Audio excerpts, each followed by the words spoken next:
कहाँ गए मुनीर साहब मेरे दत्ते लेके अब ये पहुंचे नहीं. Où se trouve Monsieur Mounir avec mon paquet? जिस रफ्तार से हमारे दत्ते बढ़ रहे हैं आपको मजदूर रखना पड़ेगा साथ. Notre paquet est en train de grossir et je pense que vous allez devoir trouver quelqu'un pour vous aider.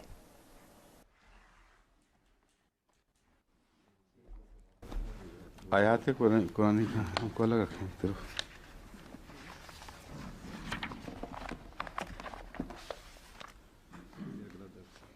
ठीक है. आज का दर्स शुरू करने से पहले कल का कर्ज चुका देना ज़रूरी है. हम बात कर रहे थे कि कुरान की रूह से क्या तस्वीर उभरती है और उसके मुकाबले पर बाइबल और तारीखदान क्या क्या बातें करते हैं. तो इस ज़मन में Avant de commencer le dars d'aujourd'hui, il est important de payer la dette de hier. C'est-à-dire que dit le Coran et que dit la Bible et que dit aussi les historiens par rapport à ce que nous dit le Saint-Coran. Hier, je vous ai présenté quelques versets du Saint-Coran.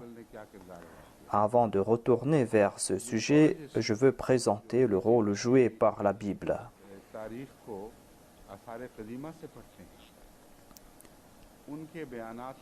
Le rôle qu'a joué la Bible pour raviver l'histoire et les événements de la vie du prophète Moïse.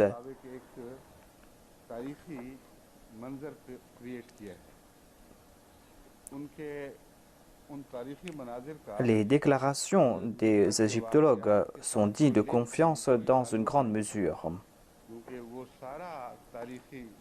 Leurs déclarations sont dignes de confiance parce qu'ils ont présenté la scène de ce qu'ils ont vu, de ce qu'ils ont lu.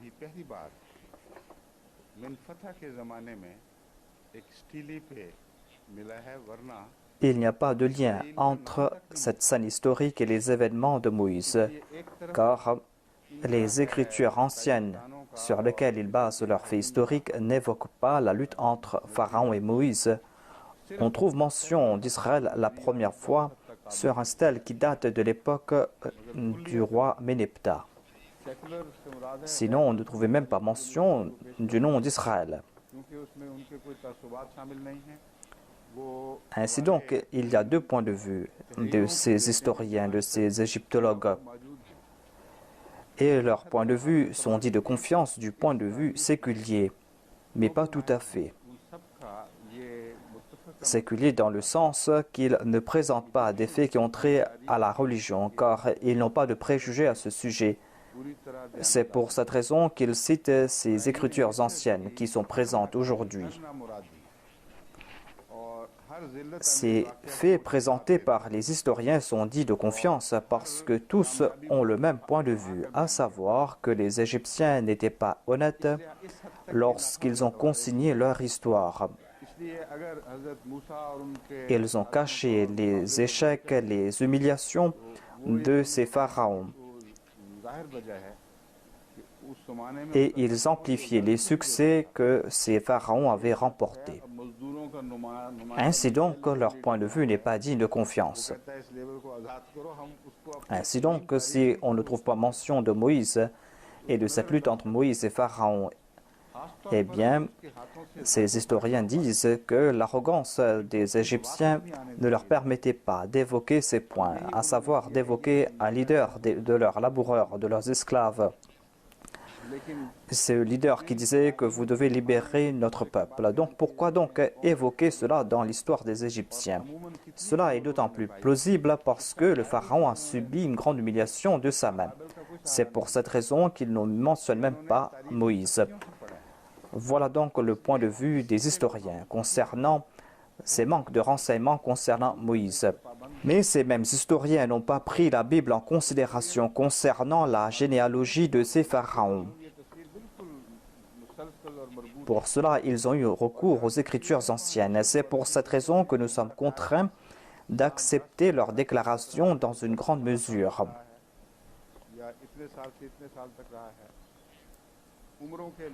En dépit de cette confusion générale, il y a une certaine continuité dans ces faits qu'ils ont rapportés. Et là où il y a cette confusion, les historiens disent que cette période a dû durer entre 10 ou 11 ans, entre 10 ou 12 ans. Par exemple, il y a de la confusion concernant l'âge de certains pharaons. Par exemple, on dit que lorsque Ramsès II est monté sur le trône, il avait 29 ans. Mais certains disent qu'il avait 18 ans. Un autre historien dit de confiance déclare qu'il avait 18 ans lorsqu'il est monté sur le trône. Il a déclaré qu'il était encore tout jeune. C'était un jeune prince lorsqu'il est monté sur son trône. Il est monté sur le trône à l'âge de 18 ans, mais tous les historiens sont plus ou moins d'accord à ce sujet. Mais ici, ils ont cité la Bible.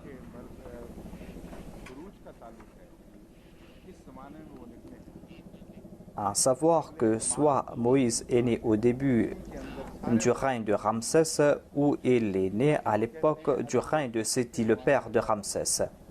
Voilà les deux hypothèses qu'il nous présente. En ce qui concerne l'Exode, les historiens nous présentent deux hypothèses.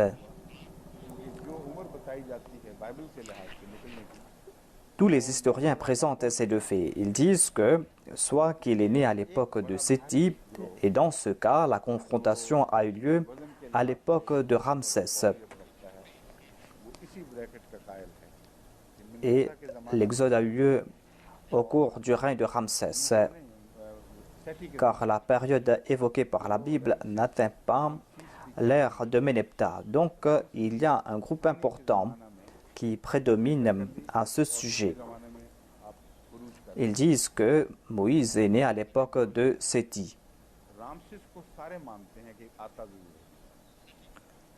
Ils disent que Moïse est né à l'époque de Séti.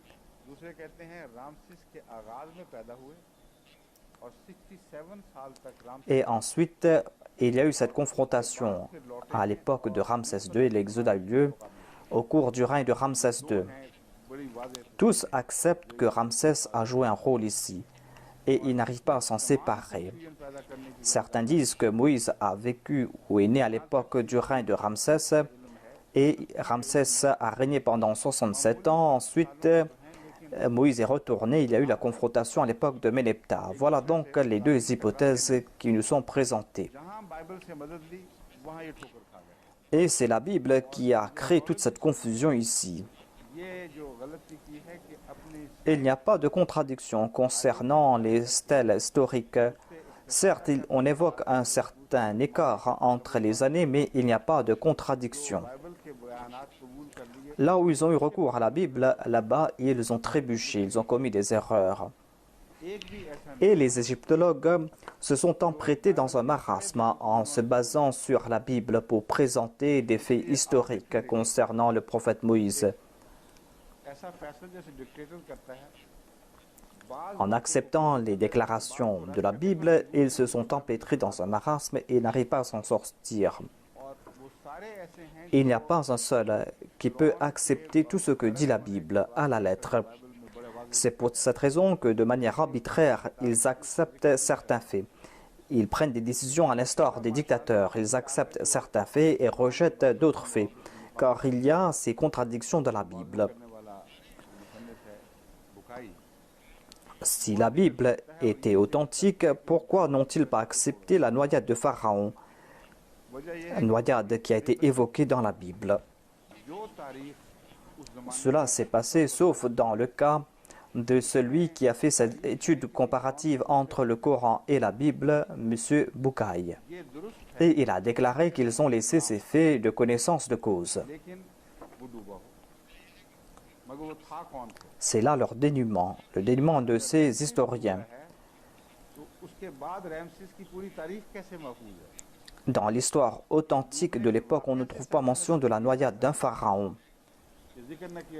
Certes, peut-être qu'on n'a pas mentionné la noyade, mais ce roi s'est peut-être noyé.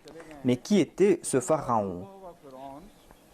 Si Ramsès s'est noyé, Eh bien, pourquoi a-t-on conservé l'histoire de Ramsès après lui? On pourrait rejeter le fait qu'il soit noyé. On n'aurait pas mentionné la noyade. Mais lorsqu'il présente les dates de l'Exode, il mentionne aussi ce pharaon qui s'est peut-être noyé, mais qui a régné encore 20 ou 25 ans. Et tout cela a été consigné. Mais pourquoi est-ce qu'on n'a pas mentionné le successeur de ce pharaon? Pourquoi le successeur n'est pas monté sur le trône après l'Exode? Pourquoi le successeur est monté sur le trône 20 ou 30 ans après? Cela nous fait comprendre qu'après l'étude du cadavre de Ramsès II, il a été prouvé que ce pharaon, Ramsès II, est décédé à un âge avancé après de longues maladies. On a fait des recherches à ce sujet et on a compris qu'il avait une maladie qu'on appelle la sclérose des artères. À la fin de son règne, il était dans un état très déplorable. C'est pour cette raison que son état était dans un déclin rapide. Et il souffrait aussi de ses dents. On a fait des études sur les racines de ses dents et on a découvert qu'il avait beaucoup souffert de ses dents. Et il est décédé de cette maladie qui a affecté ses dents. On a donc fait une radio de ses os et on a découvert qu'il est mort de mort naturelle d'une maladie quelconque. Et il avait entre 95 et 100 ans. Donc, comment faire noyer ce pharaon? Ou le faire noyer? Voilà le dilemme des historiens. C'est pour cette raison qu'ils ferment les yeux sur l'histoire de la noyade évoquée par la Bible. Tous les historiens sont contraints de rejeter cette déclaration. S'ils ont rejeté un fait présenté par la Bible, pourquoi donc est-ce qu'ils ont accepté d'autres faits? Alors que ces faits présentés par la Bible sont en train de se contredire. Et ils ont déclaré qu'il est né à l'époque d'un pharaon et qu'il est retourné à l'époque d'un autre pharaon. C'est Moïse est né au cours du règne de Séthi.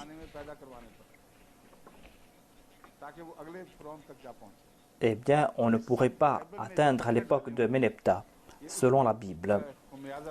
Et on sera contraint de retourner Moïse à l'époque de Ramsès II pour qu'il y ait cette confrontation. Ceux qui présentent l'Exode à l'époque de Ménephta sont contraints de dire que Moïse est né à l'époque de Ramsès II. Donc toute cette confusion a été créée par la Bible. Maintenant, je vais présenter les faits présentés par la Bible. Si on trouvait de telles contradictions dans le Saint-Coran, ils auraient fait toute une histoire. Ils auraient dit, regardez les contradictions entre les déclarations du Coran et l'histoire de l'Égypte. Et ils auraient critiqué à tort et à travers le Coran, disant que c'est une fabrication de Mohammed. Na'udhu-billah. Mais ils ne critiquent à peine la Bible, ils ferment les yeux sur la Bible. Lorsqu'il est question du Saint-Coran, eh bien, ils s'attaquent avec véhémence au Coran. Maintenant, je vais vous présenter les faits bibliques qu'ils ont rejetés. Selon la Bible, un homme de la maison de Lévi a pris pour femme une fille de Lévi. Cette femme devint enceinte et enfanta un enfant. Il vit qu'il était beau et le cacha pendant 3 mois. Donc, on transforme la mère de Lévi. Ne pouvant plus le cacher, elle a pris une caisse de choc et elle mit sur le poids. Et elle mit l'enfant dans cette boîte et le déposa parmi les roseaux au bord du fleuve. Ici, il y a contradiction avec ce que nous dit le Coran. Le Coran a dit qu'il a été placé dans l'eau. On l'a placé dans une boîte qui ne peut être affectée par l'eau. Et la mère a déposé cette boîte dans l'eau du fleuve afin que les gens puissent le voir. S'il avait été caché parmi les roseaux, personne ne l'aurait trouvé. Même pour 10 jours, on ne l'aurait pas trouvé. Et le garçon serait mort là-bas. Donc, comment la fille du pharaon aurait pu trouver cette boîte? Le Coran nous fait comprendre qu'il flottait sur le fleuve afin que tous puissent le voir. afin que les gens puissent voir cette boîte qui flottait. Les gens auraient vu que quelque chose flottait sur l'eau. Ensuite, la Bible nous dit que la sœur de l'enfant se tint à quelque distance pour savoir ce qu'il arrivait, et la fille de Pharaon est venue. Donc, on peut accepter cette histoire. L'histoire de la fille est tout à fait plausible.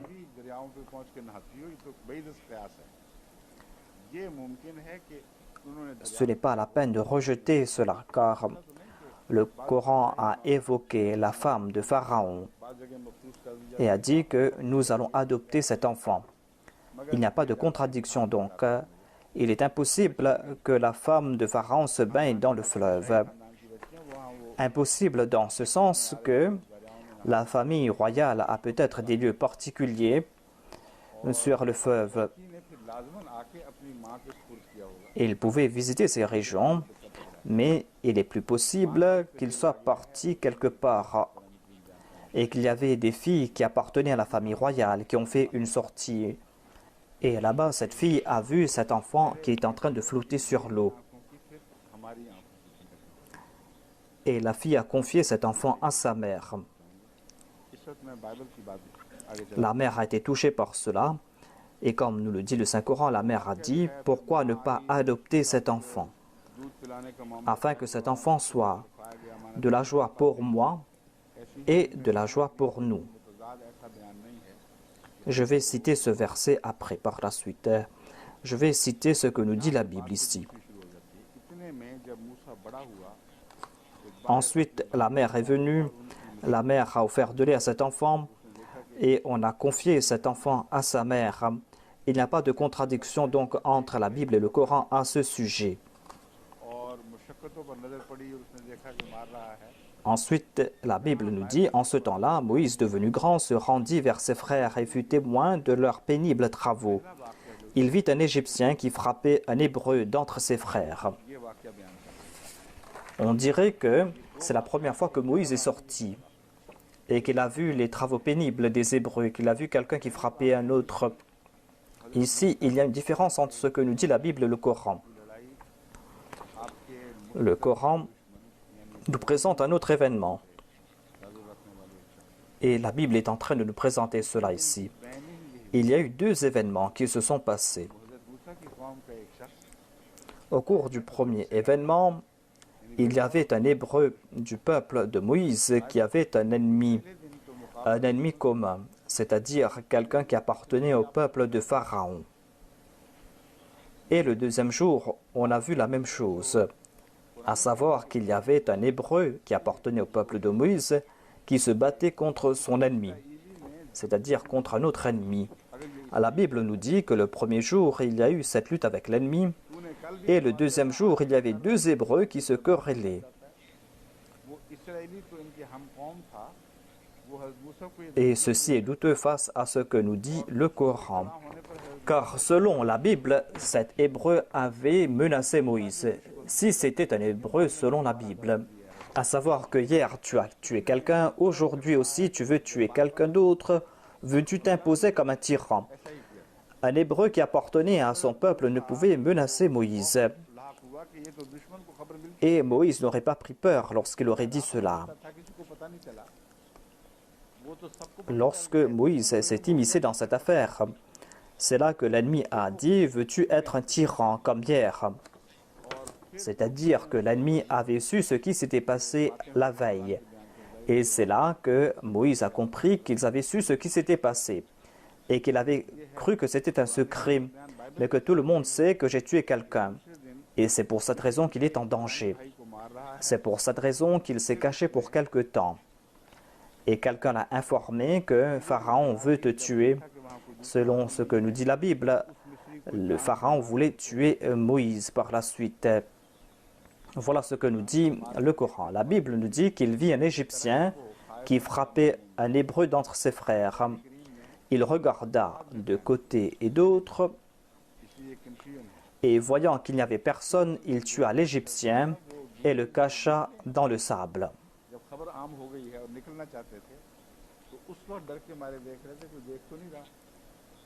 लोग उस वक्त कर्मों में Ceci a été présenté par le Saint-Coran. Bible इसको पहले दिन की तरफ मंसूब करती है। C'est pour cette raison qu'il y a une confusion ici dans les déclarations de la Bible. La Bible déclare qu'il regardait à droite et à gauche alors que les gens avaient su ce qui s'était passé.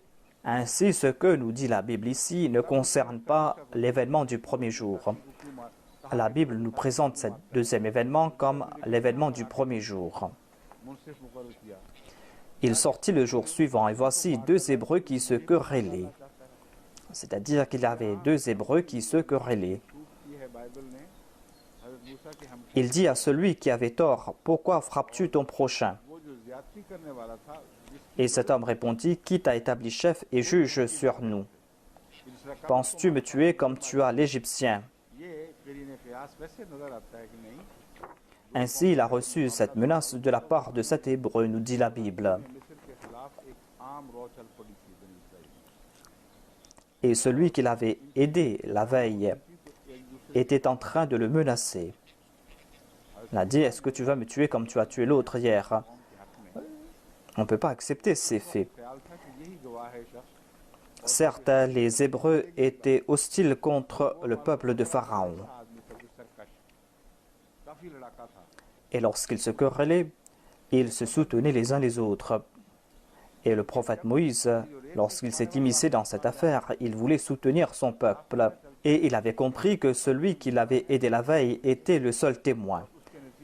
Mais c'était un fourbe, c'était un traître, un fauteur de troubles qui a répandu la nouvelle lui-même.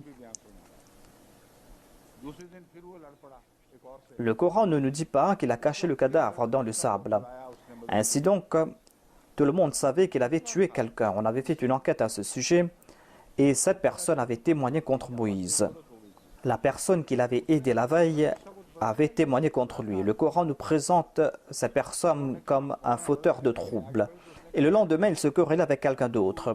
बार बनना चाहता है Et cette personne a appelé Moïse. आदमी को कत्ल किया था आज Mais il y avait un Égyptien qui était là et qui a su ce qui s'était passé la veille. क़ियास वाक़या है जो कुरान करीम बयान कर Moïse ne savait pas comment était l'autre, la personne qui l'avait aidé. समझ आ गई कि Il voulait aider un concitoyen.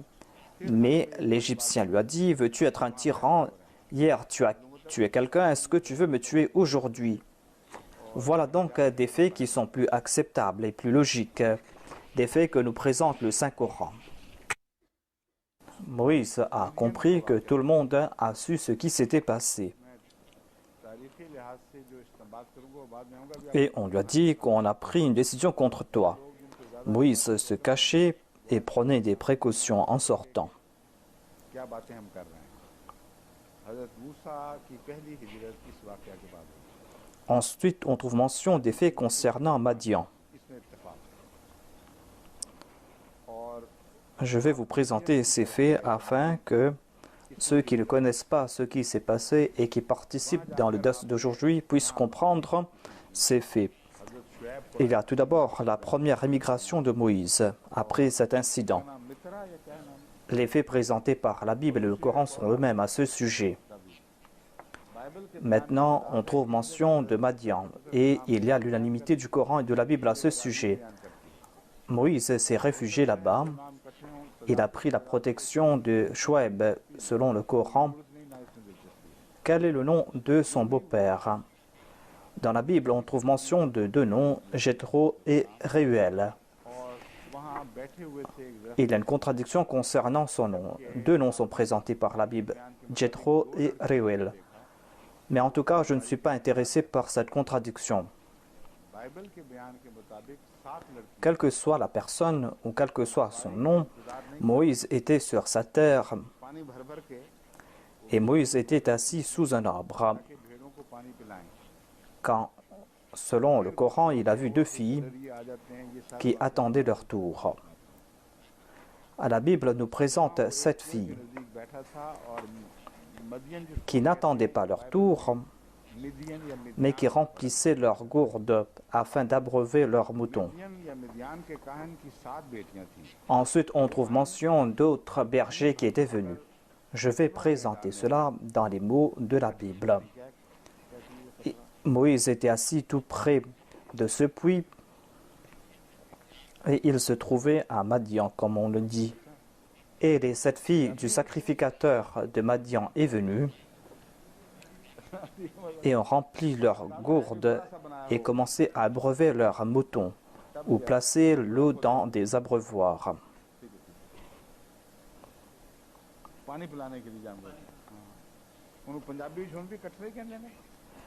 Est-ce dans la langue punjabi qu'on utilise ce terme? Je pense que cela concerne des abreuvoirs.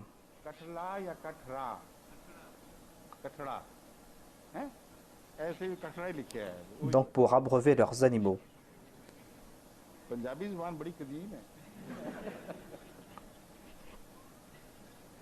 ताकि अपने बाप की भेड़ बकरियों को पिलाएं, गिडरिए आकर उनको भगाने लगे। और तरह की कहानी है। गिडरिए आकर उनको भगाने, लेकिन मूसा खड़ा हो गया और उसने उनकी मदद की। La langue punjabi est d'une langue très ancienne, dit le calife. En tout cas, ces filles remplirent leurs abreuvoirs pour abreuver le troupeau de leur père. Les bergers arrivèrent et les chassèrent. Alors Moïse se leva et prit leur défense et fit boire leur troupeau. Le Coran nous fait comprendre que les filles attendaient leur tour et qu'il y avait des hommes qui étaient peut-être plus forts et des hommes méchants. Et les filles attendaient cela. Cela est plus logique.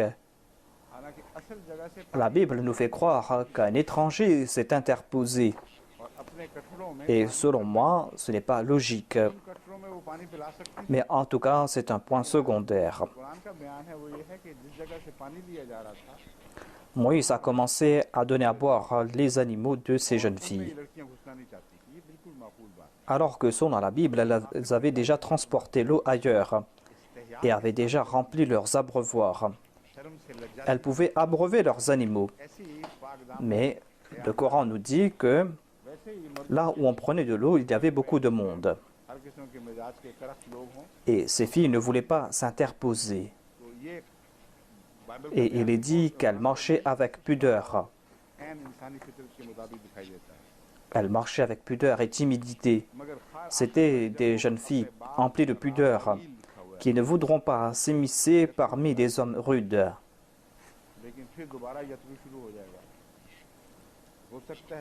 Ainsi donc, ce que nous dit le Coran est en accord avec la nature.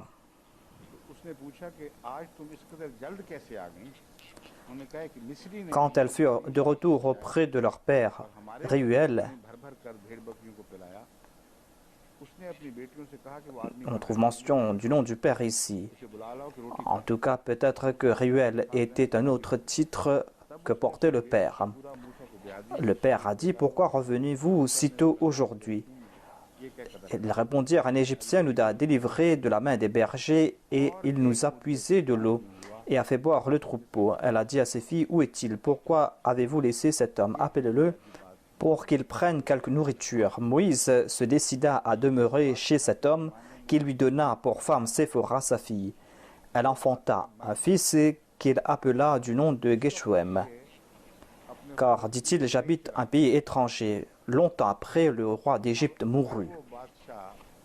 Voilà le point crucial sur lequel vous devez vous concentrer. Le roi de l'émigration de Moïse est décédé selon la Bible. Et pendant tout ce temps, il s'occupait des moutons de son beau-père. Si ce roi était Ramsès, c'est-à-dire s'il a immigré à l'époque de Ramsès, alors la situation sera tout autre. Mais si cela concerne le règne de Séthi, eh bien, l'histoire sera tout autre. Si Moïse a grandi à l'époque de Séthi, et si à l'époque de Séthi, il a immigré, eh bien, il aurait eu 9 ans à l'époque. 9 ans, il se serait battu et aurait tué un Égyptien. Et son immigration sera si longue que Ramsès aurait régné 67 ans. Et c'est là que Moïse est retourné.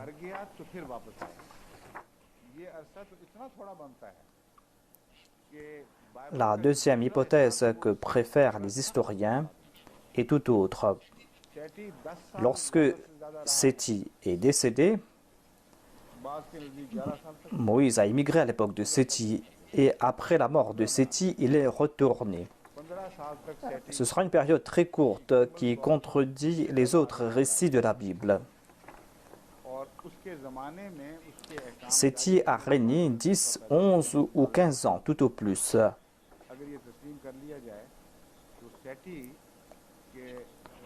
Séthi a régné au plus 15 ans.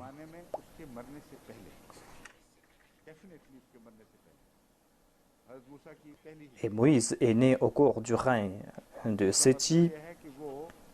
Voilà ce que nous disent certaines personnes. Si on accepte cela, eh bien, la première émigration de Moïse a eu lieu avant la mort de Séthi.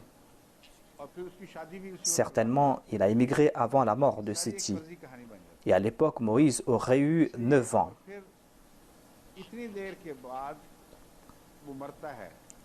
Ainsi, à l'âge de 9 ans, il aurait émigré et tout seul, il se serait battu avec des bergers. Qui peut accepter tout cela? Ensuite, il s'est marié avec cette personne là-bas. C'est une histoire farfelue.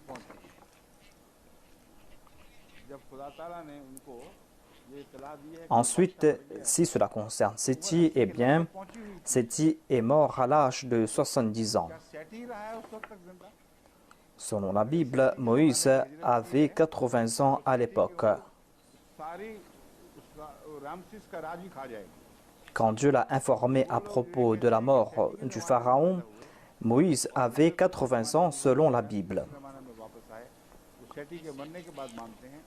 Est-ce que Séthi était toujours vivant? S'il a émigré à l'époque de Séthi, eh bien, le règne de Séthi allait couvrir celui de Ramsès. Ceux qui disent qu'il a vécu à l'époque de Séthi, il a émigré à l'époque de Séthi, qu'il est retourné à l'époque de Séthi, eh bien, ces personnes sont en contradiction avec des faits présentés par la Bible. C'est quelque chose que l'on ne peut accepter. La deuxième possibilité, c'est qu'il soit né à l'époque du règne de Ramsès.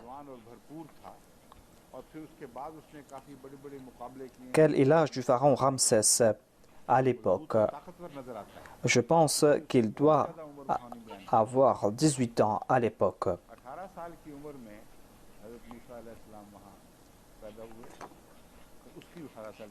On dit qu'il était tout jeune et qu'il avait participé dans de grandes batailles et qu'après le retour de Moïse, il était fort et bien portant.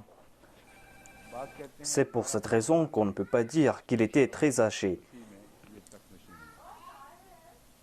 Moïse est né alors qu'il avait 18 ans, c'est-à-dire alors que le pharaon avait 18 ans. Et on dit qu'il est monté sur le trône en l'an 1291 avant Jésus-Christ. D'aucuns disent 1292 avant Jésus-Christ. Ceux qui disent qu'il est monté sur le trône en l'an 1291, ils disent qu'il avait 18 ans. En tout cas, l'on dit que le prophète Moïse est né en l'an 1292 avant Jésus-Christ. C'est là quelque chose de tout à fait plausible. C'est-à-dire, quand Moïse est né, Ramsès avait régné 1 an, il avait édicté des lois et avait décidé de faire tuer les enfants des Hébreux. Et Moïse est né presque un an après. On peut donc accepter qu'il a commencé à régner en l'an 1291. Il avait alors 18 ans. Et c'est là que Moïse a émigré. Alors que selon la Bible, quand Moïse a émigré, il avait entre 25 et 30 ans. Ce qui est tout à fait acceptable.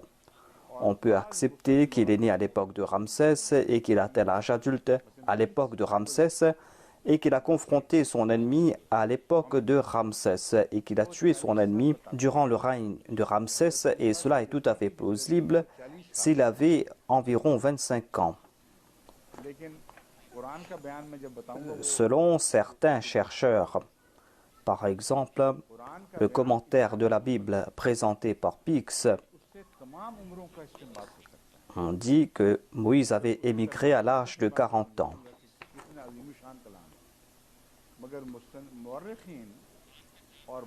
Mais lorsque je vais présenter le Saint-Coran, on va constater que le Coran va corriger cela.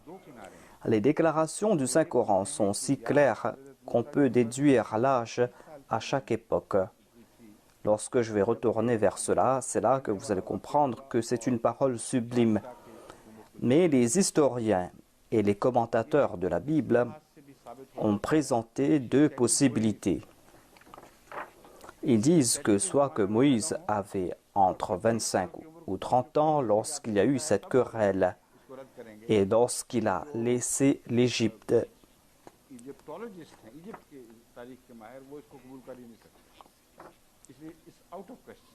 Et l'on peut comprendre que cela ne s'est pas passé à l'époque de Séthi, car il était né à l'époque de Séthi. Et tous les égyptologues ne vont pas accepter qu'il avait 25 ans à l'époque.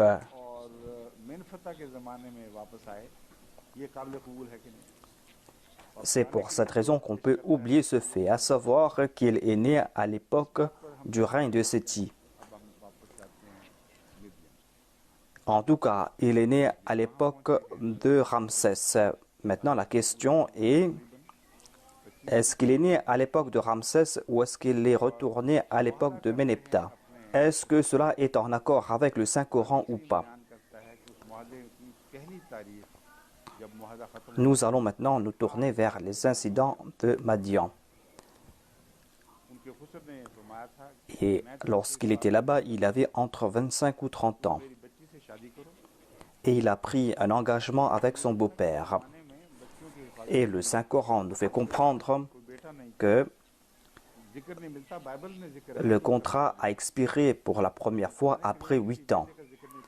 Son beau-père a fait cette promesse avec lui en disant que tu peux te marier avec une de mes filles.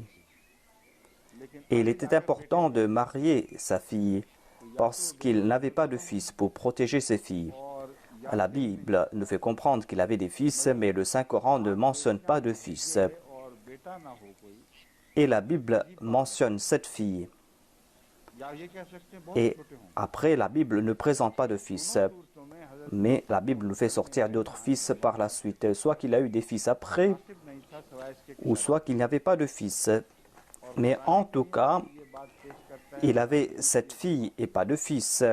C'est quelque chose de très étrange, où l'on peut dire que le fils était en bas âge.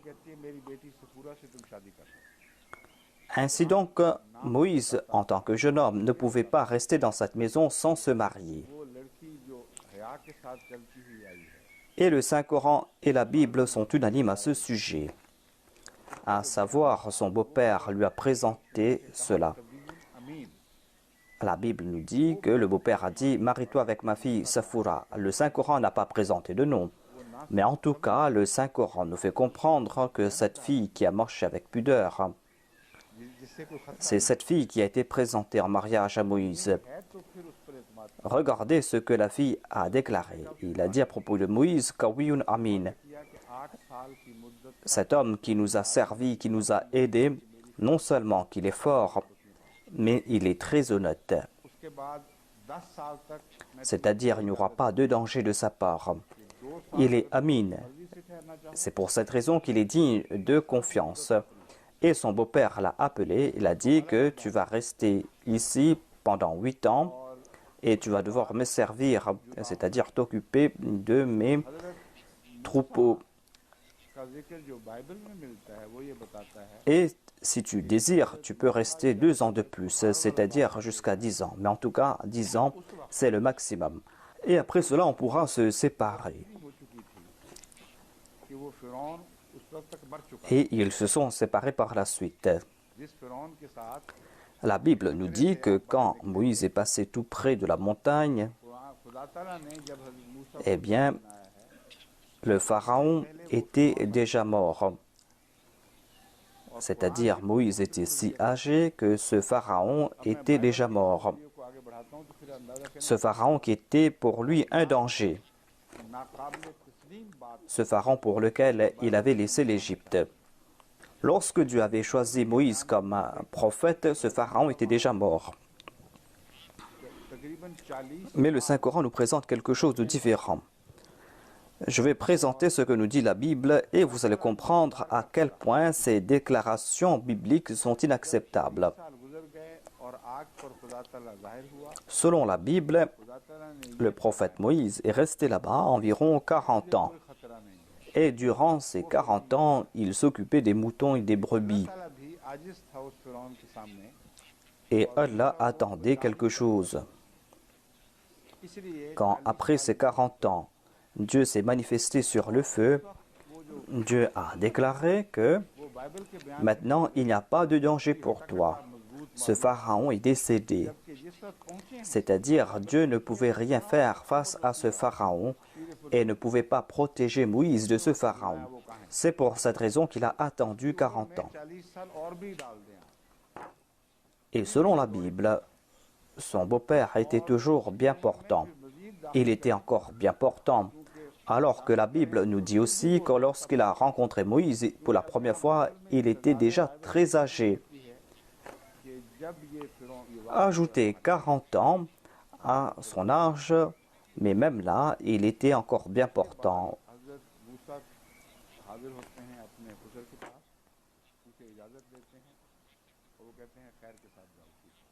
Et ici, on trouve une contradiction dans la Bible. Lorsqu'il y a eu cet incident sur la montagne, et un incident qui concerne le feu, Moïse, selon la Bible, s'est présenté à son beau-père et il a pris sa femme et ses enfants et ils sont partis sur des ânes et ils sont sortis de là-bas. Voilà ce que nous présente la Bible. Et il est dit que lorsque Moïse est sorti de cet endroit, là où il avait campé tout près de la montagne, son beau-père Yéthro est venu avec la femme et les enfants de Moïse. C'est-à-dire que selon la Bible, il n'était pas avec lui la première fois. Ensuite, il a pris ses enfants et la femme de Moïse. Moïse a rencontré son beau-père et il lui a présenté ses respects. Et son beau-père a dit que voilà vos enfants. Mais le beau-père était toujours en vie selon la Bible. Quel était son âge? On ne sait pas. En tout cas, la Bible nous le présente comme une personne bien portante. C'est-à-dire qu'il a pu venir afin de présenter à Moïse sa femme et ses enfants. Voilà donc la déclaration de la Bible. En tout cas, lorsque Moïse est sorti pour rencontrer Pharaon, selon la Bible, Moïse avait environ 80 ans. Voilà le point important à retenir.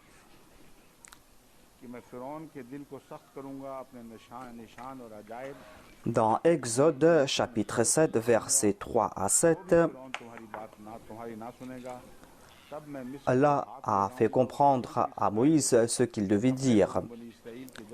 Et il est dit que Dieu a dit, et moi j'endurcirai le cœur de Pharaon et je multiplierai mes signes et mes miracles dans le pays d'Égypte. Pharaon ne vous écoutera point, je mettrai ma main sur l'Égypte et je ferai sortir du pays d'Égypte mes armées, mon peuple et les enfants d'Israël par de grands jugements.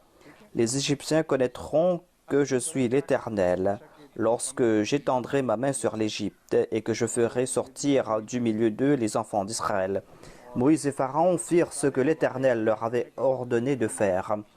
Moïse avait 80 ans et Aaron avait 83 ans lorsqu'ils parlèrent à Pharaon.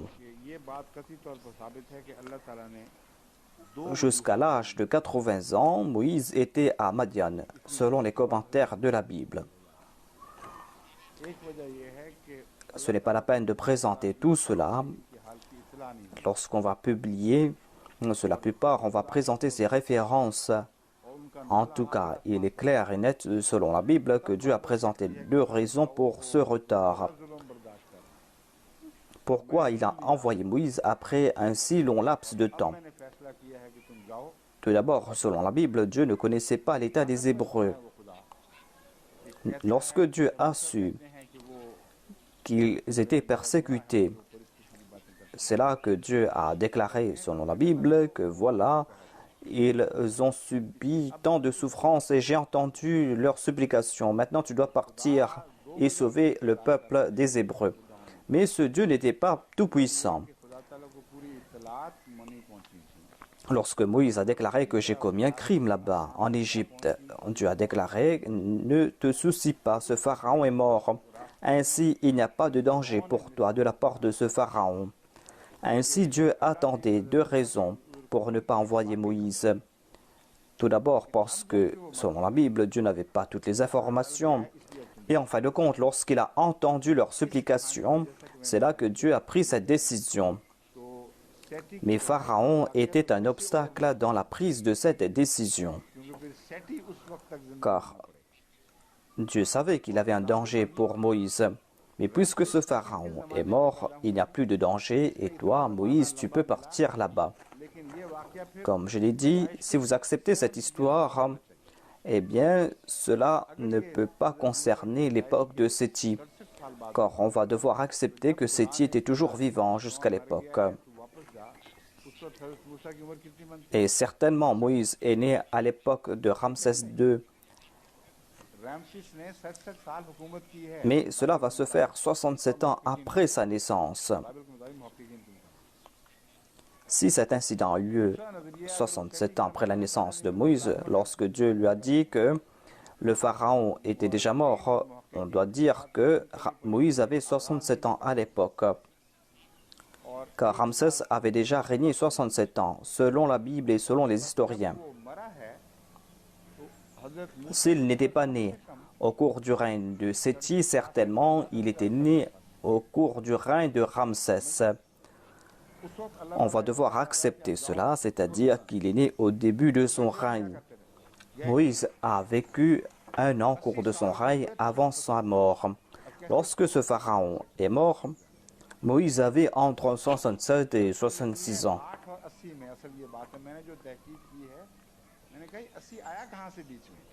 Dieu l'a informé qu'il n'y a pas de danger, qu'il pourra partir.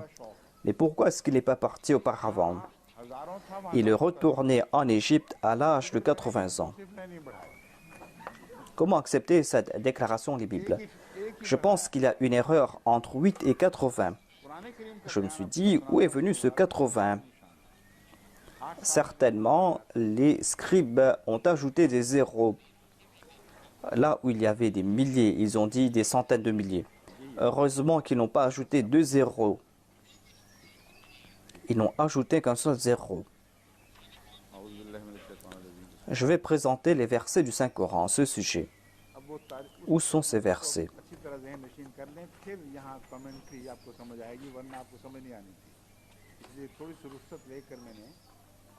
C'est l'histoire présentée par le Saint-Coran.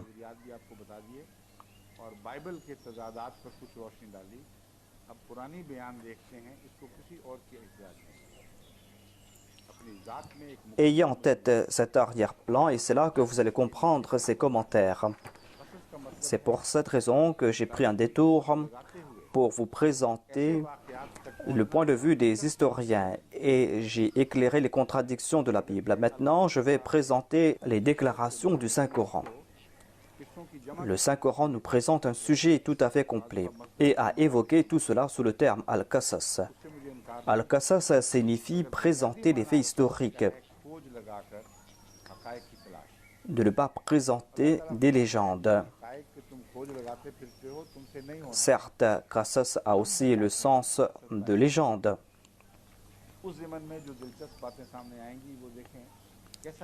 Je ne rejette pas cela, mais le sens véritable de Qasas signifie faire des recherches approfondies. Allah déclare que vous ne pourrez pas comprendre tout cela. Nous allons vous présenter ces faits historiques. Regardez comment tous ces faits présentés par le Saint-Coran sont tout à fait plausibles. Ce sont des faits historiques qui sont liés les uns avec les autres et on ne peut pas mettre en doute ce point de vue logique.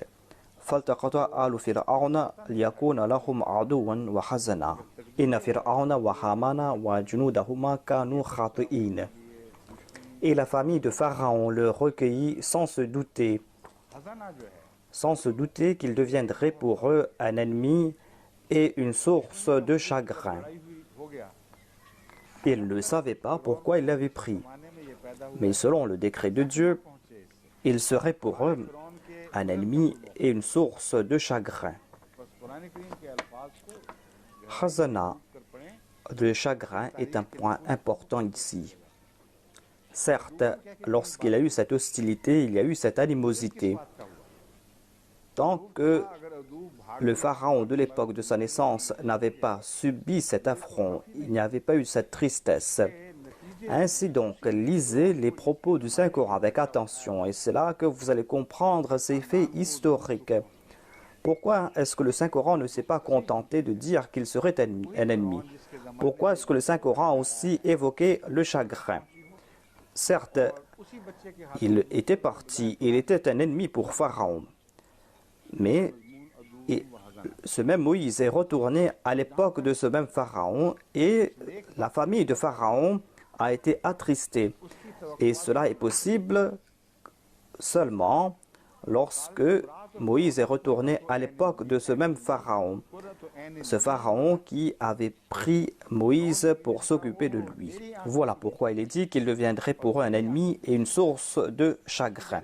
On trouve mention aussi de cette épouse vertueuse. Et ses attentes étaient tout autres. وَقَالَتِ امْرَأَةُ فِرْعَوْنَ قُرَّةُ عَيْنِي لِي وَلَكَ. La femme de Pharaon a dit, il serait une joie pour mes yeux et pour les tiens.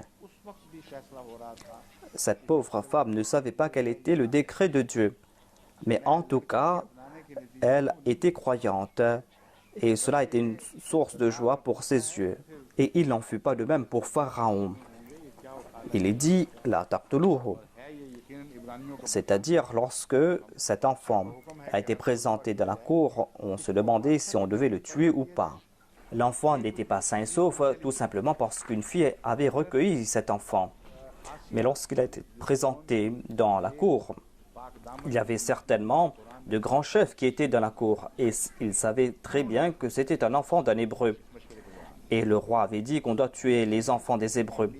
Est-ce qu'on va le laisser grandir dans la maison de Pharaon? Ainsi, il y a eu cette conversation là-bas. Et Hadrat Assia, qui était l'épouse vertueuse de Pharaon, une dame qui a été louée par le Saint-Coran, eh bien, elle s'est interposée au cours de cette conversation. Elle a dit, on va le prendre pour fils, il sera joie pour mes yeux et pour les tiens. Ne le tuez pas.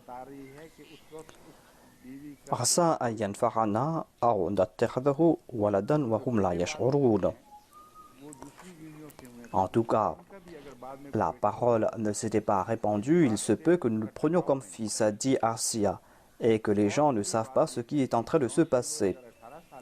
Cela nous fait comprendre que l'épouse de Pharaon n'avait pas de fils à l'époque. Pharaon a eu d'autres fils. Il a peut-être eu ses fils d'autres femmes, même si Assia a eu un fils, mais en tout cas, il n'y a pas de contradiction ici. Si Pharaon avait 18 ans lorsqu'il est monté sur le trône, cela s'est passé un an après, c'est-à-dire l'incident qui concerne Moïse, et il se peut qu'il n'y avait pas d'enfants. Et il se peut aussi qu'il avait des filles auparavant. Le Saint-Coran ne mentionne pas de filles. Il a dit « Al Fir'aun », c'est-à-dire un membre de la famille de Pharaon. La famille de Pharaon est peut-être grande. La famille était grande, il avait peut-être un harem. Et les membres de la famille de Pharaon étaient sortis pour faire un pique-nique. Quelqu'un a vu Moïse et l'a pris. Lorsqu'il a été présenté dans la cour de Pharaon, c'est là qu'on a décidé de le tuer. À 2 reprises, Dieu a protégé Moïse de la mort. Il y a eu cette répétition concernant Moïse. Et Dieu nous explique cela à plusieurs reprises. quelle est la relation entre ces répétitions? Même Moïse bégayait lorsqu'il parlait, et il devait parler à 2 reprises. C'est quelque chose d'étrange, c'est-à-dire qu'il y a toujours eu ces répétitions dans le cas de Moïse. Il a été protégé de la mort grâce à Asia, l'épouse de Pharaon. Elle n'avait pas d'enfant à l'époque. Peut-être qu'elle a eu d'enfants après, car peut-être qu'elle n'avait pas encore eu d'enfant à l'époque. Ensuite, Allah déclare وَأَصْبَحَ فُؤَادُ أُمِّ مُوسَى فَارِغًا. Et le cœur de la mère de Pharaon fut libéré de toute inquiétude. إِنْ كَادَتْ لَتُبْدِي بِهِ لَوْلَا أَنْ رَبَطْنَا عَلَى قَلْبِهَا لِتَكُونَ مِنَ الْمُؤْمِنِينَ. Le cœur de la mère de Moïse fut libéré de toute inquiétude. Dieu lui accordait patience, une grande patience. Et Dieu a libéré son cœur de toute inquiétude. En tout cas, elle était si attristée. Et si elle s'était lamentée, eh bien, elle n'aurait pas eu son fils. Et il y aurait eu beaucoup de bruit à ce sujet. Et le plan aurait tombé à l'eau. Et Allah déclare, elle était presque sur le point de divulguer l'identité de Moïse, mais nous avons affermi son cœur pour qu'elle soit du nombre des croyants. Et nous lui avons dit que son fils sera à l'abri et qu'il va grandir et qu'il va accomplir quelque chose de grandiose.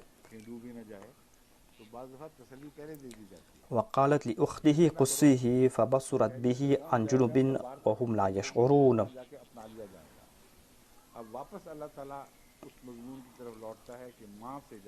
Ainsi, Dieu a dissipé ce doute, à savoir qu'il devait suivre cet enfant. Mais Dieu lui avait déjà consolé, à savoir que son fils sera à l'abri et que son fils va atteindre à la cour de Pharaon et cet enfant lui sera retourné. Après la séparation de la mère, Dieu nous a présenté ce qui s'est passé.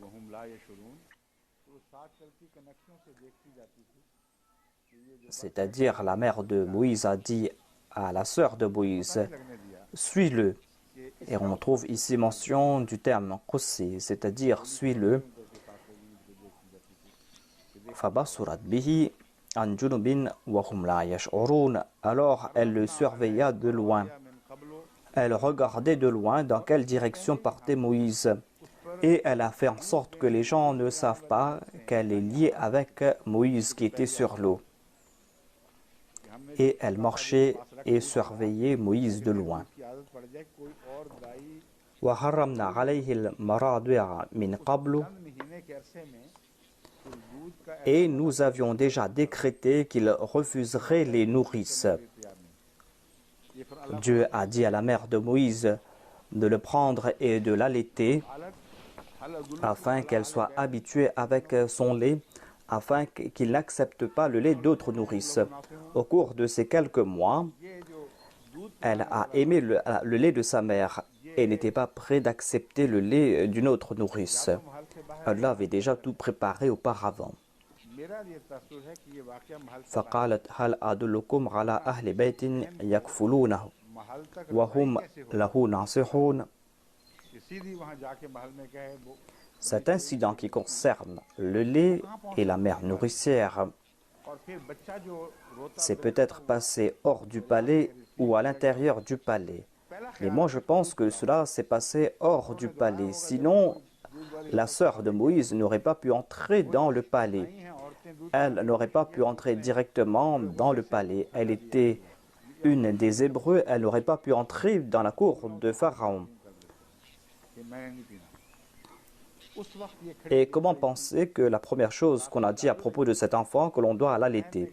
Est-ce qu'on a cherché une nourrice tout de suite après? Lorsque les nourrices sont venues, Moïse a repoussé ces nourrices. Voilà comment agissent les enfants.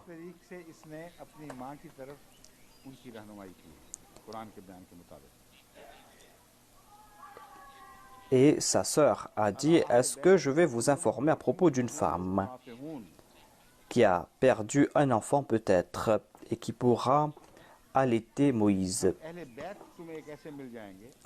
Ainsi, il a guidé l'enfant vers sa mère. Voilà ce que nous dit le Saint-Coran. Yakfulunahu lakum wa hum lahu nasihun.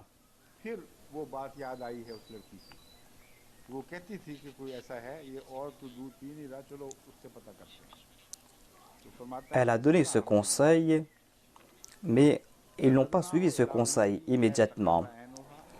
L'enfant a été présenté dans la cour, on avait dit qu'on allait le tuer, et c'est là qu'on s'est souvenu de la parole de cette fille qui disait qu'il y a quelqu'un qui va s'occuper de cet enfant.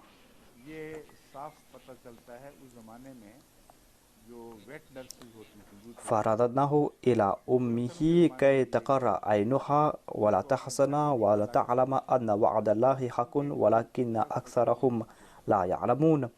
C'est ainsi que nous l'avions rendu à sa mère. Ainsi, l'on comprend qu'à l'époque, il y avait ces nourrices qui prenaient des enfants. Il y avait aussi cette tradition à l'époque du saint prophète. Ces nourrices ne venaient pas dans la maison des parents, mais prenaient l'enfant chez eux. Voilà ce qui s'est passé avec le saint prophète. Halima avait pris le saint prophète chez elle. Ainsi, c'est une tradition qui date de très longtemps. C'est une tradition de l'époque de Pharaon. C'est pour cette raison que la fille a dit que les membres de la famille sont de bonnes gens. Et elle savait que si on acceptait le fait que l'enfant sera allaité, mais on va demander comment est la famille de la nourrice. Elle a consolé ces personnes en disant que ce sont de bonnes gens. Ainsi donc, Moïse n'a pas passé son enfance dans le palais, mais dans le giron de sa mère.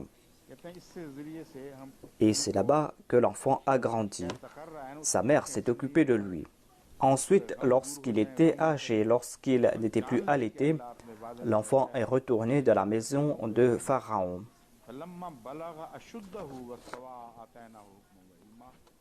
Par ce moyen donc, Allah fait en sorte que ses yeux se réjouissent, qu'elle ne se désola point et qu'elle sut que la promesse d'Allah est vraie, alors que la plupart des gens ne savent pas. وَلَمَّا بَلَغَ أَشُدَّهُ وَاسْتَوَى آتَيْنَاهُ حُكْمًا وَعِلْمًا وَكَذَلِكَ نَجْزِي الْمُحْسِنِينَ. Et lorsqu'il eut atteint sa pleine vigueur et sa maturité, nous lui donnâmes la sagesse et la connaissance.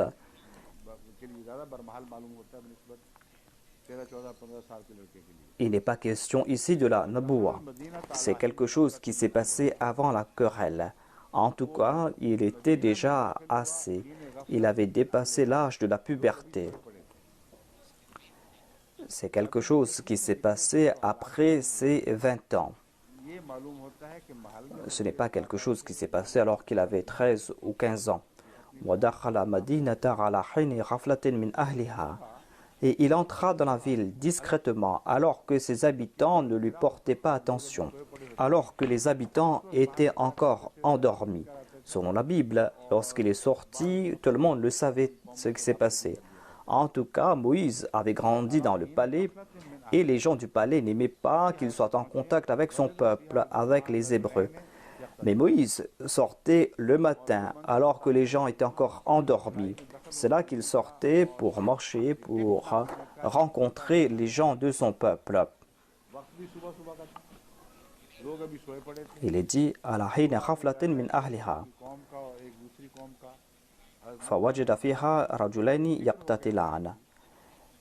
Et il y trouva deux hommes qui étaient en train de se battre. Ainsi, il était sorti le matin afin qu'il ne soit pas détecté. Les gens étaient endormis. Il y avait deux hommes qui se battaient. L'un appartenait à son peuple, l'autre de ses ennemis. Et Moïse a soutenu celui qui appartenait à son peuple. La Bible dit qu'il a regardé aux alentours. Mais en tout cas, personne ne les regardait.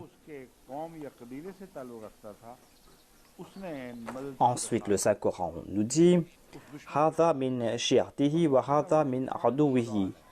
Et celui-ci était de son peuple, celui qui était de son peuple l'appela à l'aide contre celui qui était de ses ennemis.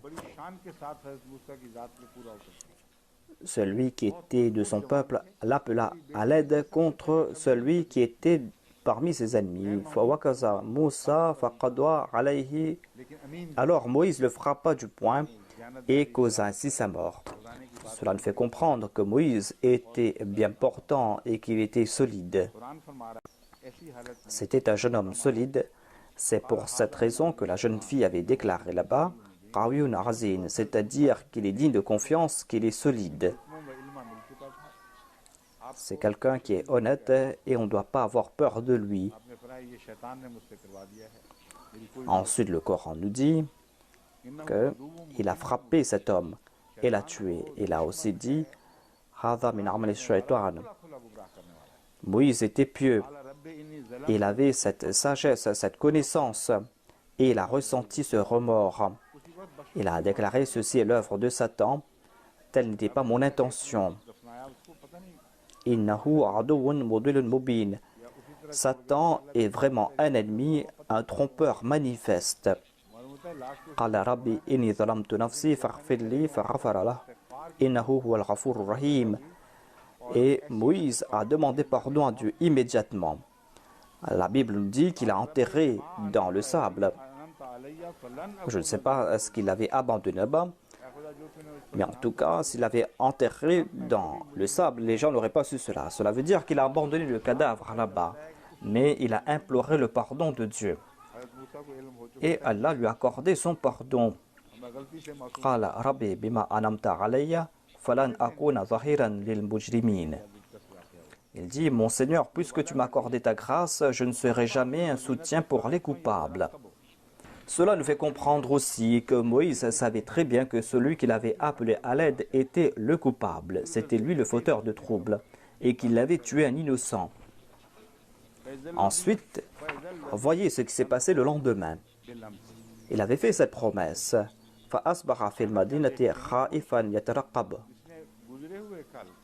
Et il est sorti encore une fois dans la ville, mais il était craintif. Il était sur le qui-vive en raison de l'incident de la veille.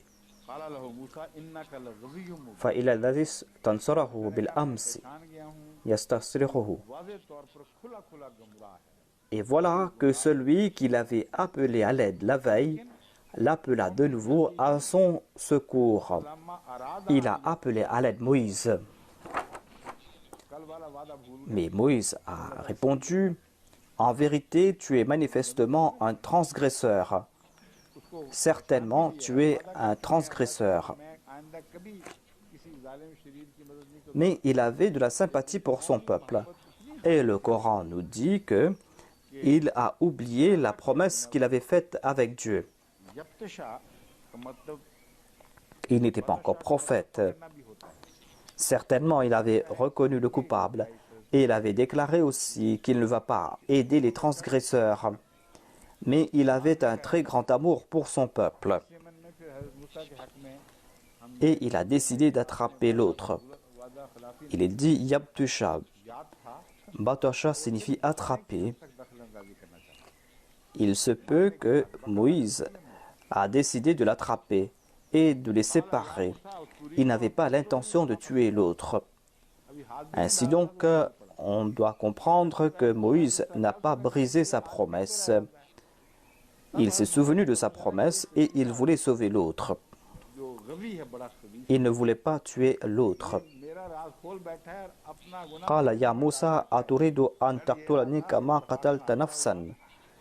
Il n'avait pas empoigné l'autre quand l'autre a dit « Hier tu as tué une personne, est-ce que tu veux me tuer aujourd'hui ?» Et c'est là que Moïse a compris que celui qui était le fauteur de troubles avait déjà tout dévoilé. Il se battait avec les autres et il y a eu cet incident, j'ai tué cette personne par mégarde. Et lui, il a dévoilé tout cela aux autres.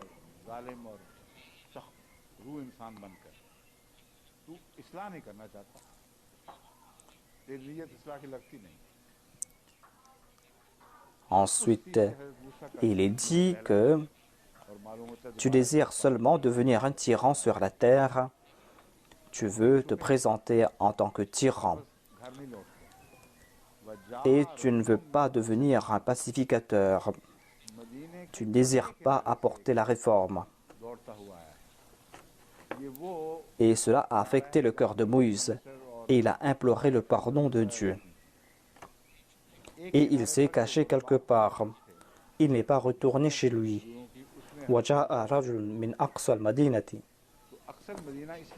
Et un homme accourut de l'autre bout de la ville, c'est-à-dire des quartiers de la ville où se trouvent les quartiers de la famille royale.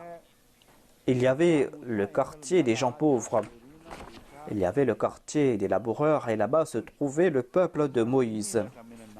Il est dit Aqsa al-Madina, c'est-à-dire il y a quelqu'un qui est sorti de là-bas. Il s'est accouru pour avertir Moïse. قال يا موسى إن الملأ يأتمرون بك ليقتلوك فاخرج إني لك من الناصحين. On ne dit pas qu'il était parmi les Hébreux ou qu'il était de la famille royale. Moïse était là-bas, il avait grandi là-bas, il avait un ami là-bas. Et Moïse avait attiré sa personne. Cette personne a dit que je suis venu t'avertir. Les chefs se concertent contre toi pour te tuer. Je te conseille de quitter la ville. Sauve-toi d'ici, avant qu'ils ne t'attrapent. L'on comprend aussi que lorsque Moïse n'est pas retourné, il avait déjà envoyé un message à ses amis, à savoir qu'il se trouvait dans ce quartier, et de l'informer. Il a profité de cette situation et cette personne est venue le voir le matin et lui a présenté cette information.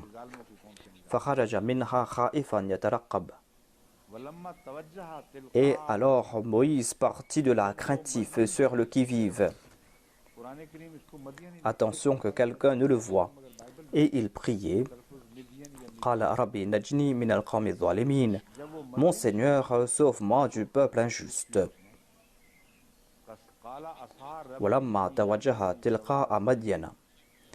Et lorsqu'il tourna son visage vers Madian, le Saint-Coran nous présente le terme Madian, mais la Bible nous présente la prononciation Midian. En tout cas, il est dit lorsqu'il a tourné son visage vers Madian,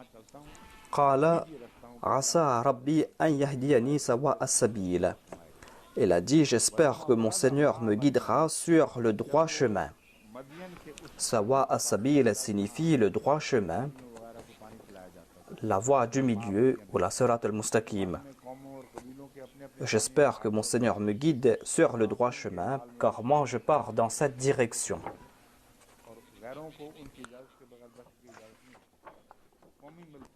Lorsqu'il arriva au point d'eau de Madian, où on était en train d'abreuver les animaux, à l'époque, chaque peuple avait ses abreuvoirs et ils apportaient là-bas leurs animaux pour les abreuver.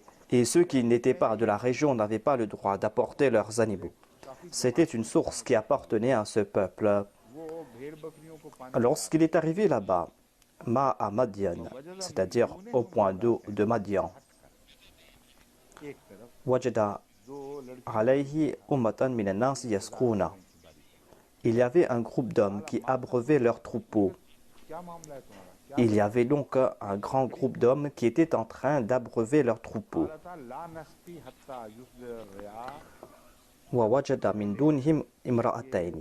Et à l'écart d'eux, il trouva deux femmes qui attendaient leur tour.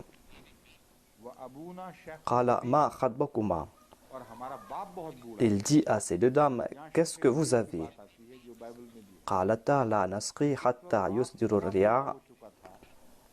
Elles dirent, nous ne pouvons abreuver nos troupeaux tant que les pâtres ne sont pas partis. Abouna Shaykhun Kabir, et notre père est très vieux. Ici on trouve mention de leur père qui est vieux un fait qu'a évoqué la Bible. Le père était déjà vieux et il ne pouvait pas sortir pour abreuver ses animaux. Et il n'avait pas de fils.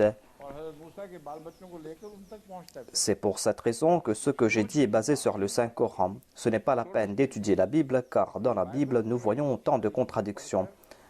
La Bible nous dit qu'il était très vieux, ainsi que le Coran.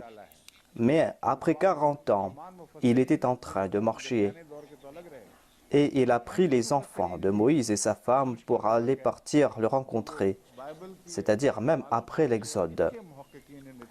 Ainsi donc, l'histoire de la Bible a tout mis sens dessus-dessous.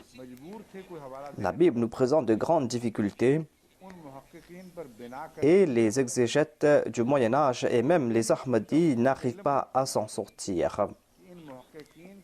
C'est-à-dire lorsqu'ils basent leurs recherches sur les recherches des autres, car les Ahmadis n'ont pas fait de recherches eux-mêmes. Ils étaient contraints de citer les autres historiens. Voilà la raison pour laquelle ils se sont basés sur les faits de ces historiens. Mais ils ne comprenaient pas que les conclusions tirées par ces historiens ne sont pas basées sur des faits historiques ou ne sont pas basées sur les fouilles en Égypte. Ce n'est pas le résultat des fouilles en Égypte, mais ces chercheurs se sont basés sur la Bible et ainsi ils ont défiguré l'histoire de l'Égypte et ils ont présenté telle ou telle conclusion présentée par des égyptologues. Et on dit que personne n'a le droit de rejeter ces déclarations tant qu'on n'a pas fait de recherche soi-même. Mais personne n'a eu l'occasion d'étudier le Saint-Coran en premier, de comprendre le scénario et d'étudier cela à la lumière de ce que nous dit le Saint-Coran et d'examiner cela à la lumière des faits bibliques et d'examiner cela à la lumière des explications présentées par les égyptologues. C'est pour cette raison que maintenant je dois vous présenter tout cela afin qu'on mette fin à ces discussions, afin qu'on ne dise plus qu'on doit certainement accepter ce que les autres ont dit, car ce qu'ils disent est tout à fait erroné.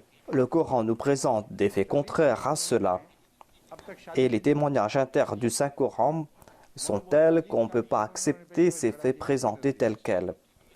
Voyez ce que nous dit le commentaire de Pix. Il dit que Moïse est retourné lorsqu'il avait 80 ans. Et il a dit qu'il est arrivé à Madian alors qu'il avait 40 ans. Ne s'était-il pas marié alors qu'il avait déjà 40 ans? Et selon lui, il y a eu la première querelle alors qu'il avait 40 ans. Tout cela est tout à fait bizarre. Mais cela ne veut pas dire que cela n'est pas acceptable. Certainement, cela est contraire aux traditions de l'époque. Les gens se mariaient beaucoup plus tôt qu'à l'âge de 40 ans. Généralement, les gens se mariaient à l'âge de 20 ou de 25 ans. Et le fait qu'ils se soient querellés, le fait que ces jeunes filles l'aient vu là-bas, tout cela prouve le contraire. Ils ont vu là-bas un jeune homme qui est digne de confiance. Tout cela prouve que ces conclusions sont contraires à ce que nous dit le Saint-Coran. En tout cas, le Saint-Coran soutient le fait que le beau-père était très vieux. Il était si vieux qu'il ne pouvait pas sortir. Vous devez comprendre cela, car lorsque nous allons étudier cela davantage, nous allons comprendre que c'est un jalon important dans cette histoire.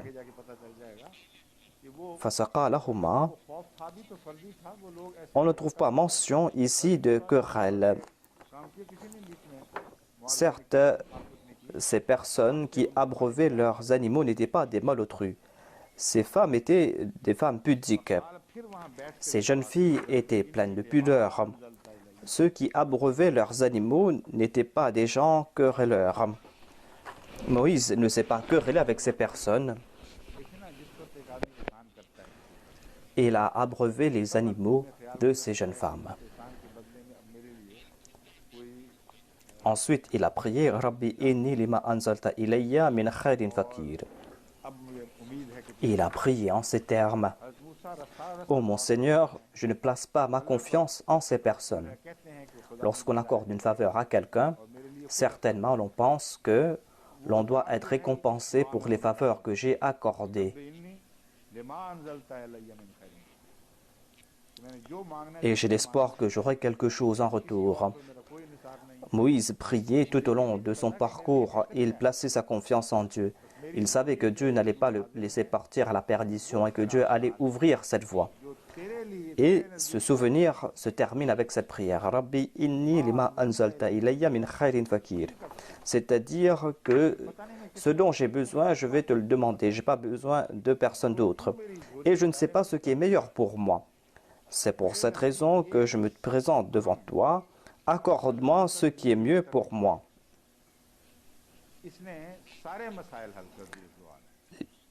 Je te demande ce qui est meilleur pour moi, car moi je ne sais pas ce dont j'ai besoin. Mais en tout cas, je sais que j'ai besoin de ce dont tu vas m'accorder. Selon moi, c'est le tournant le plus important de la vie du prophète Moïse. Cette prière a résolu toutes ses difficultés. Il a reçu la protection, il a reçu la maison de gens pieux, il a reçu une bonne épouse, il a reçu l'honneur, il a reçu la naboua, car il a laissé cela entre les mains de Dieu. Et Dieu lui a accordé ses faveurs. Et les faveurs ont été parachevées par la naboua. Ainsi Dieu a accepté toutes ses prières. Et Dieu lui a accordé le statut de prophète. Voilà le résultat de ses prières. Ainsi donc, Dieu a répondu à ses prières. Faja'atu ihdahuma. Il était en train de prier. Et l'une de ces deux jeunes filles vint à lui, marchant avec timidité. C'était une jeune femme très pieuse. Elle n'avait pas peur uniquement, mais elle était pleine de pudeur. C'est pour cette raison qu'elle s'était écartée de ces hommes. Elle est venue à Moïse et elle a dit: « Mon père t'appelle. »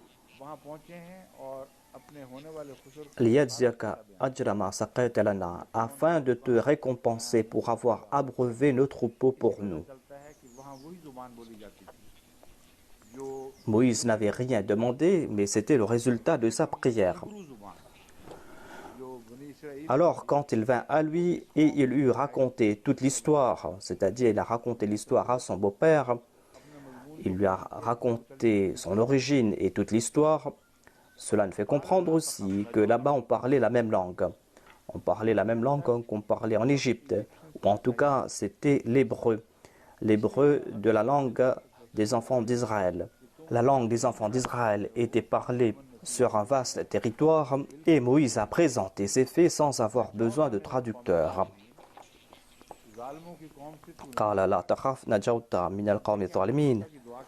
Ainsi, l'on comprend que les Égyptiens n'avaient pas de contrôle sur cette étendue de terre. Son beau-père lui a dit: « Ne crains pas, tu as échappé à un peuple injuste, tu es à l'abri. Tu as échappé au peuple injuste. » Ainsi, voyez la prière du prophète Moïse. Il priait « Rabbi najini min al-qawmi adh-dhalimin » Ainsi donc, nous voyons ces liens entre les sujets présentés par le Saint-Coran. Il y a tout d'abord cette prière, l'exaucement de cette prière, et ces paroles sont liées les unes avec les autres. Ici, on parle de Hadrat Shuaib, le beau-père de Moïse. Ce n'était pas le prophète Shuaib, mais un sacrificateur. Il a prononcé ces mêmes paroles. Dieu lui a fait prononcer ces paroles. Najawta min al-qawmi adh-dhalimin.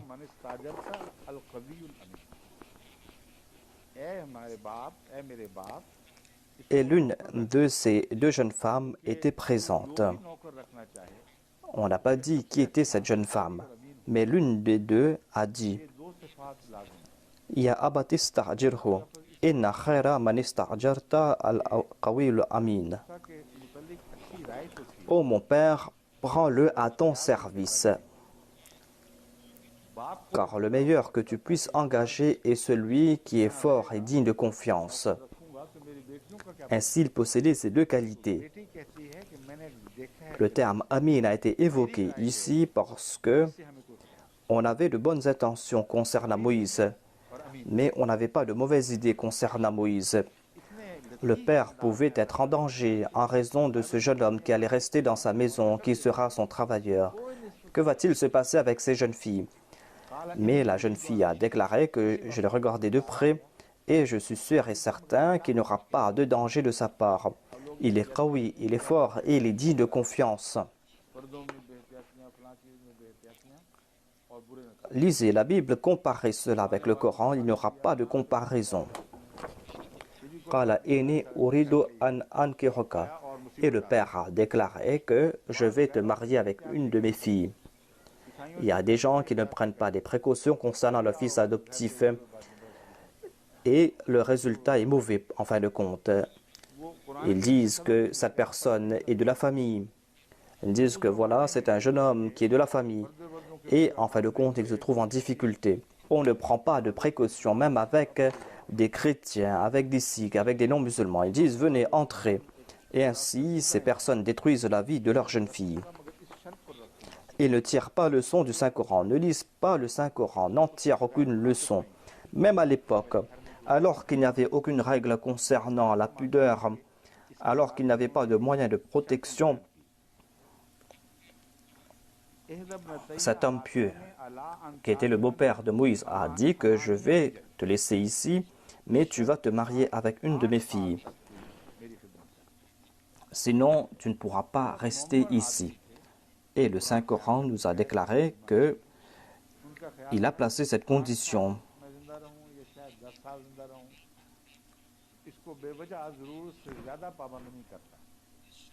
Il a dit que tu vas rester ici à condition que tu me sers pendant 8 ans. C'était une personne âgée, ce que nous dit le Saint-Coran, ce que nous dit aussi la Bible. Il s'est dit peut-être que je vais vivre 8 ans ou tout au plus 10 ans.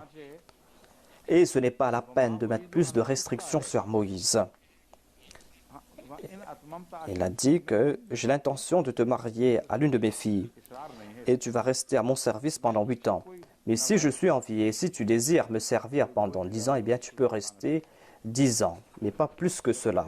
Ensuite, il a déclaré فَإِنْ أَتْمَمْتَ عَشْرًا فَمِنْ عِنْدِكَ.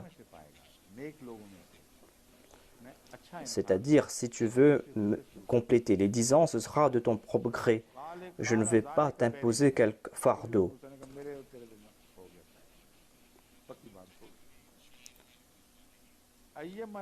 Certainement, tu me trouveras, si Dieu le veut, du nombre des justes. Je vais te traiter avec aménité.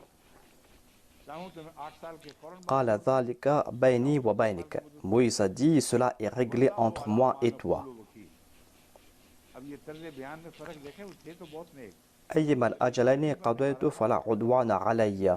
Quel que soit celui des deux termes que je remplirai, il n'y aura aucune injustice envers moi. Je peux te laisser après 8 ans, je peux compléter la période de 10 ans. Wallahu ala ma naqul wakil. Ils étaient très justes, mais il allait être un prophète. Et c'est pour cette raison qu'il a déclaré que « place confiance en moi ». Moïse déclare que Allah est garant de ce que nous disons. Et je vais respecter ses paroles. On voit donc les signes de son naboua. Il avait reçu la connaissance et la sagesse auparavant. Et ces signes montraient qu'il allait être un très grand homme. Il a déclaré, je place ma confiance en Dieu. Wallahu ala ma naqul wakil. Et Allah est garant de ce que nous disons. C'est lui notre gardien. Et si j'ai de mauvaises intentions, eh bien Dieu sera notre gardien.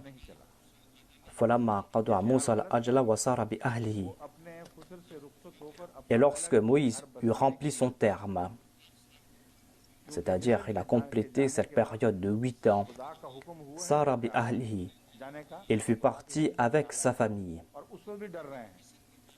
Mais il n'est pas parti dans la direction de l'Égypte.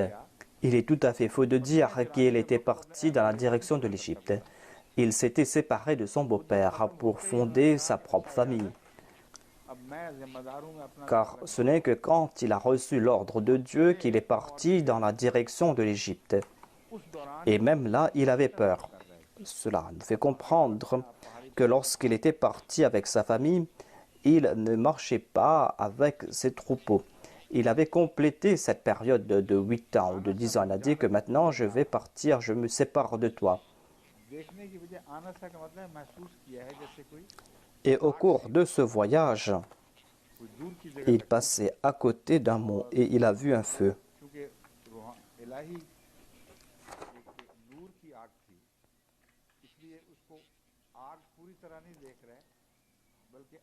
Et il a dit à sa famille, « Restez ici, j'aperçois un feu.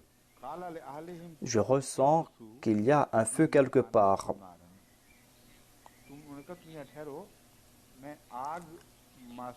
Puisque c'était une lumière divine.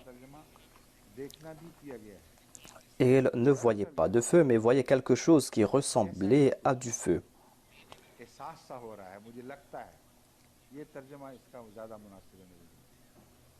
Il a dit à sa famille, restez ici, j'aperçois un feu, ou je ressens qu'il y a là-bas du feu. Anasa signifie voir, mais ici dans le sens de ce verset, c'est qu'il a dit que je ressens qu'il y a du feu là-bas. Voilà la traduction la plus plausible ici.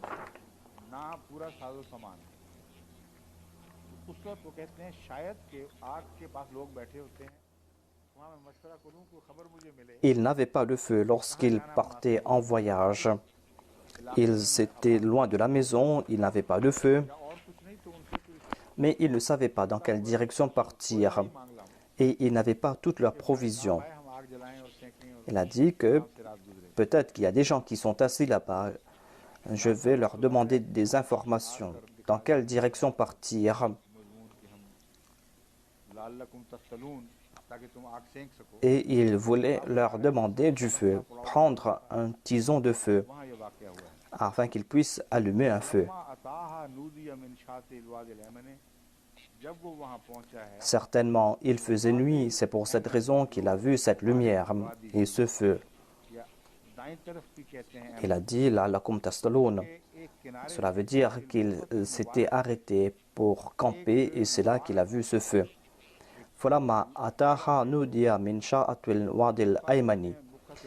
Lorsqu'il y arriva, il fut appelé par une voix venant du côté droit de la vallée.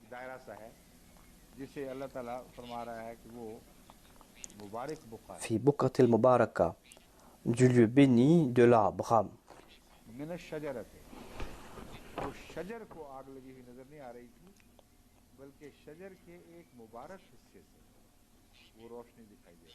Ainsi, il y avait un cercle duquel il s'était approché et Dieu déclare que ce lieu était un lieu béni.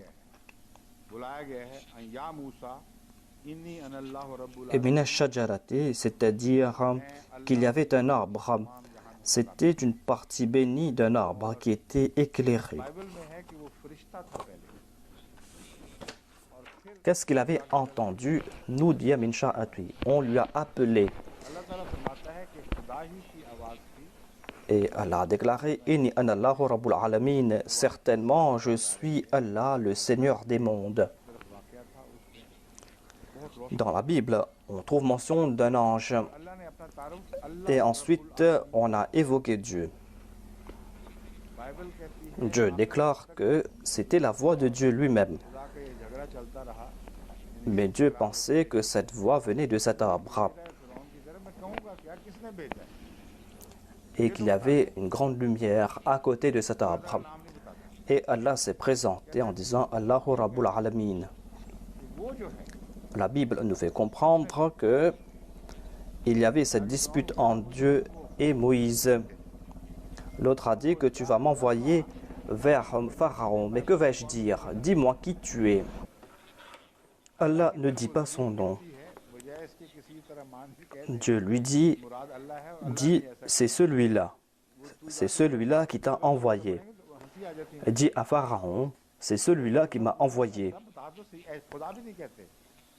Le terme Yarva a créé d'autres problèmes dans la Bible. Le sujet est Allah, et au lieu d'accepter que c'est Allah, au lieu de dire c'est Dieu qui t'a envoyé, la Bible nous dit, va et dit que c'est celui-là. Moïse demande qui tu es. Moïse dit que je vais donner un message, mais le message de qui? Et Allah ne répond pas. Allah ne dit pas quel est son nom. Allah a déclaré, c'est celui-là qui t'a envoyé. Que va dire Pharaon? Mais regardez ce que nous présente le Saint-Coran. Dès le début, Allah annonce que je suis le Rabbul Alamin. Je suis le Seigneur des mondes et je m'adresse à toi.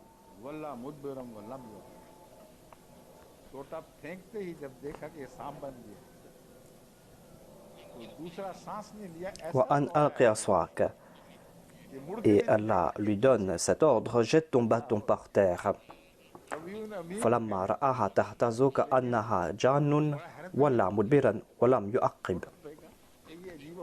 Lorsqu'il a jeté son bâton, il vit que le bâton a commencé à bouger comme si c'était un serpent. Et il tourna le dos et s'éloigna sans se retourner. Il est Qawiyun Amin, certes, mais ce fut un incident extraordinaire. Il a jeté ce bâton. Il a entendu cette voix qui lui a dit de jeter son bâton. Il a jeté le bâton et cela s'est transformé en serpent.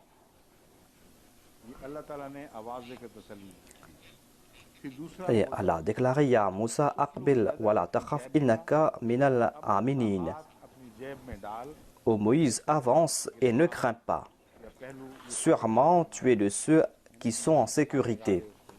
Cette chose ne va pas te nuire. C'est Allah qui lui a annoncé cela. Ensuite, il lui a montré un autre miracle. Usluk yadaka fi jabika. Insère ta main dans l'ouverture de ta tunique. C'est-à-dire, place ta main sur ton corps à l'intérieur.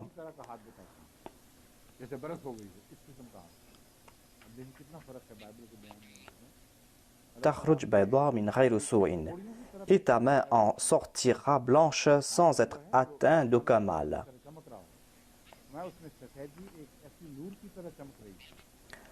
Alors que la Bible nous dit que sa main était la main d'un lépreux. Voyez la différence entre ce que nous dit la Bible et ce que nous dit le Saint-Coran.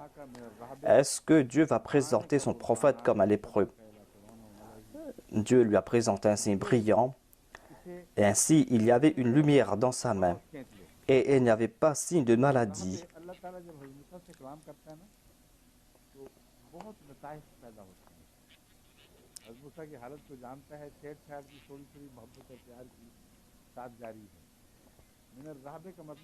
Ensuite, Dieu lui a dit, ramène ton bras vers toi, afin de te débarrasser de la peur. Dieu connaissait l'état de Pharaon et éprouvait de l'amour pour lui. Minar Rahbi, Dieu lui a dit que tu as certainement peur. Tout comme il avait peur du bâton, Dieu lui a dit, reprends ta main.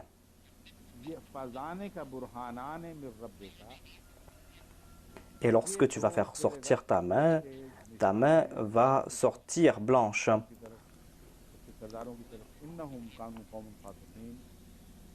Ainsi, Dieu s'est adressé à Moïse en connaissant son état et sa crainte.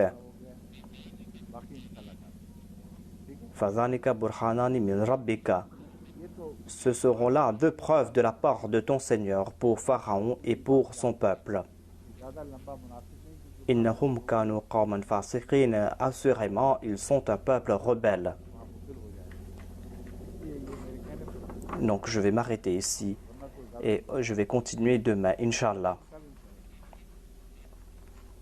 C'est pas M. Jaswal qui me demande de terminer maintenant, mais il me demande d'arrêter parce que là-bas, les gens vont devoir rompre leur jeûne et ils n'auront pas assez de temps. C'est pour cette raison qu'il me demande de m'arrêter. Sinon, je pourrais parler davantage.